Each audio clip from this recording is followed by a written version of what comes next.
ಮಹಾದೇವಪ್ಪ ನಿವಾಸಕ್ಕೆ ಚಲುವರಾಯಸ್ವಾಮಿಯವರು ಭೇಟಿಯನ್ನು ಕೊಟ್ಟಿದ್ದಾರೆ.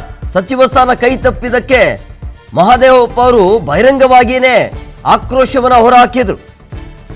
ಅಸಮಾಧಾನಗೊಂಡಿರುವಂತಹ ಮಹಾದೇವಪ್ಪ ಜೊತೆ ಚಲುವರಾಯಸ್ವಾಮಿ ಚರ್ಚೆಯನ್ನು ಮಾಡಿದ್ದಾರೆ. ಎಚ್.ಸಿ. ಮಹಾದೇವಪ್ಪ ಅವರನ್ನು ಭೇಟಿಯಾಗಿ ಮನವೊಲಿಸುವಂತ ಪ್ರಯತ್ನ ಆಯಿತು. ಸಿಎಂ ಸೂಚನೆ ಮೇರೆಗೆ ಅಸಮಾಧಾನಿತರನ್ನ ಚಲುವರಾಯಸ್ವಾಮಿ ಅವರು ಮೀಟ್ ಆಗ್ತಾ ಇದ್ದಾರೆ.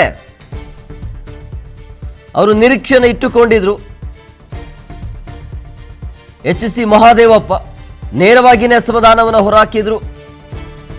ಬಟ್ ಈಗ ಮನವೊಲಿಸುವಂತ ಪ್ರಯತ್ನ ನಿರಂತರವಾಗಿ ನಡೀತಾ ಇದೆ. ಇದೆಲ್ಲ ಆಗೋದು ಕಾಮನ್. ಬಟ್ ಇರೋದು ಕೇವಲ 34 ಸ್ಥಾನಗಳು. 136 ಜನರ ಪೈಕಿ ಅಥವಾ ಶಾಸಕರ ಪೈಕಿ ಆಯ್ಕೆ ಆಗಬೇಕಾಗಿರೋದು ಕೇವಲ 34 ಸ್ಥಾನಗಳು. ಸೊ ಯಾರಿಗಂತ ಕೊಡೋದು? ಈ ರೀತಿಯ ಅಸಮಾಧಾನಗಳು ಸಹಜ. ನಿಮಗೆ ಸಚಿವ ಸ್ಥಾನ ಸಿಗಬೇಕು ಅಂತ ಹೇಳಿದ್ರೆ ಇನ್ನೂ ಹೆಚ್ಚಿನ ಪ್ರಯತ್ನ ಬೇಕಾಗತ್ತೆ ಅಂತ ಅನಿಸುತ್ತೆ. ಕೆಲವೊಬ್ಬರಿಗೆ ಸಿಗಬೇಕಾಗತ್ತೆ, ಕೆಲವೊಬ್ಬರಿಗೆ ಕೆಲವೊಂದಿಷ್ಟು ಬೆಳವಣಿಗೆನ ನೋಡಿದ್ರೆ ಅವರಿಗೆ ಅನ್ಯಾಯ ಆಯಿತು, ಕೊಡಬಹುದಾಗಿತ್ತು, ಹೋಲಿಕೆ ಮಾಡಿದ್ರೆ ಇಂಥವ್ರಿಗೆ ಕೊಡಬಹುದಾಗಿತ್ತು ಅಂತ ಅನಿಸುತ್ತೆ. ಬಟ್ ಅಂತಿಮವಾಗಿ ಹೈಕಮಾಂಡ್ ನಿರ್ಧಾರ ಮಾಡಿರೋದು, CM DK ಶಿವಕುಮಾರ್ ನಿರ್ಧಾರ ಮಾಡಿರೋದಂಥ ಹಿನ್ನೆಲೆಯಲ್ಲಿ ಸೊ ಏನು ಮಾಡೋಕ್ಕಾಗಲ್ಲ. ಆ ಬೇಸರ ಇದ್ದೇ ಇರುತ್ತೆ. ಸೊ ಆ ಬೇಸರ ಇರುವಂಥ ಹಿನ್ನೆಲೆಯಲ್ಲಿ, ಕೋಪ ಇರುವಂಥ ಹಿನ್ನೆಲೆಯಲ್ಲಿ ಅವರನ್ನು ಸಮಾಧಾನ ಪಡಿಸುವಂಥ ಕೆಲಸವನ್ನು DK ಶಿವಕುಮಾರ್ ಸೇರಿದಂತೆ ಎಲ್ಲ ಸಚಿವರು ಯಾರೆಲ್ಲ ಅಸಮಾಧಾನಗೊಂಡಿದ್ದಾರಲ್ಲ ಅವರ ಮನೆಗೆ ತೆರಳಿ ಮನೆಗೆ ಹೋಗಿ ಮಾತುಕತೆಯನ್ನು ನಡೆಸಿ ಬೇರೆ ಹುದ್ದೆ ಆಲ್ಟರ್ನೇಟಿವ್ ಏನು ಮಾಡಬಹುದು ಅನ್ನೋದ್ರ ಬಗ್ಗೆ ಅವರಿಗೆ ಭರವಸೆ ಕೊಡುವಂಥ ಕೆಲಸವನ್ನು ನಾಯಕರಂತೂ ಮಾಡ್ತಾ ಇದ್ದಾರೆ. ಬಟ್ ಈ ಸಂಪುಟ ರಚನೆಯಾಗಿ ಇವತ್ತಿಗೆ 6 ದಿನ ಆದರೂ ಕೂಡ ಈ ಸರ್ಕಸ್ಸು ಅಸಮಾಧಾನ ಶಮನ ಅಂತೂ ಆಗ್ತಾ ಇಲ್ಲ. ಸೊ ಹಂಗಾಗಿ ಖಾತೆ ಹಂಚಿಕೆ ಡಿಲೇ ಆಗ್ತಾ ಇರೋದು. ಸೊ ಇದು ಸರಿ ಹೋಯಿತು ಅಂತ ಹೇಳಿದ್ರೆ ಖಾತೆ ಹಂಚಿಕೆಯನ್ನು ಮಾಡ್ಬೋದು. ಇದರ ಮಧ್ಯೆ ಈ ಅಸಮಾಧಾನ ಖಾತೆ ಹಂಚಿಕೆ ಮತ್ತೊಂದು ಕಡೆ ಆಗಿಬಿಟ್ರೆ ಅದು ದೊಡ್ಡ ಮಟ್ಟದಲ್ಲಿ ಸಮಸ್ಯೆ ಆಗುವಂಥ ಸಾಧ್ಯತೆ ಇರುತ್ತೆ. ಇನ್ನು ಸಹಜವಾಗಿ ಮಂತ್ರಿಗಿರಿ ಸಿಕ್ಕಿಲ್ಲ ಅಂಥೇಳಿ ಶಾಸಕರ ಅಸಮಾಧಾನ ಅಂತೂ ಭುಗಿಲೇಳ್ತಾ ಇದೆ.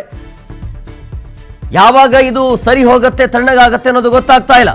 ಒಂದು ಕಡೆ ಖಾತೆಯ ಖ್ಯಾತೆ, ಮತ್ತೊಂದು ಕಡೆ ಸಚಿವ ಸ್ಥಾನ ಸಿಗದಿದ್ದಕ್ಕೆ ಸಿಡಿಮಿಡಿಗೊಳ್ತಾ ಇರುವಂಥದ್ದು ಶಾಸಕರು. ಮಂತ್ರಿಗಿರಿ ಸಿಗದ ಕೆಲ ಶಾಸಕರಲ್ಲಿ ಈಗ ಅಸಮಾಧಾನ ಮುಂದುವರಿತಾ ಇದೆ. ಶಾಸಕರ ಅಸಮಾಧಾನ ಶಮನಕ್ಕೆ ಈಗ CM DK ಶಿವಕುಮಾರ್ ಕಡೆಯಿಂದ ಭಾರಿ ಕಸರತ್ತು ನಡೀತಾ ಇದೆ.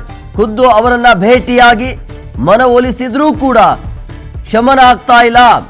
ಸೊ ಏನೇ ಮಾಡಿದ್ರೂ ಕೂಡ ಅಸಮಾಧಾನಿತರು ಪಟ್ಟು ಸಡಿಲಿಸಲಿಲ್ಲ ಅನ್ನುವಂಥ ವಿಚಾರ. ಯಾವುದೇ ರೀತಿಯಾಗಿ ತಮ್ಮ ಪಟ್ಟನ್ನು ಏನು ಹಿಡಿದಿದ್ದಾರೆ ಸಡಿಲಿಸುವಂತಹ ಯಾವುದೇ ಲಕ್ಷಣ ಕಂಡು ಬರ್ತಾ ಇಲ್ಲ.